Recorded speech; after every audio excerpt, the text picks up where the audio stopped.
tashar ilmantarwa, magungunan gargajiya har da wayar da kan al'umma. Ku dana subscribe Gargajiya Arewa TV domin samun shirye-shiryen kayatattu.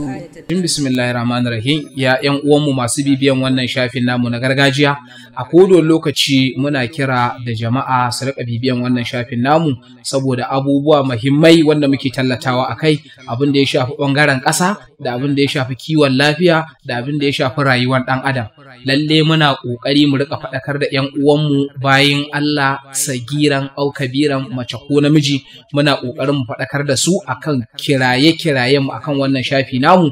A ci gaba da bibiyan mu a cikin wannan shafi namu, za a rika samun abubuwa masu muhimmanci wanda za a ƙare da shi cikin yardan Allah.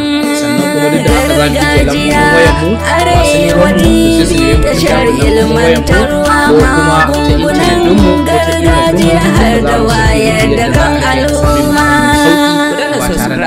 Gargajiya Arewa TV domin samun shirye-shiryen kayatattu.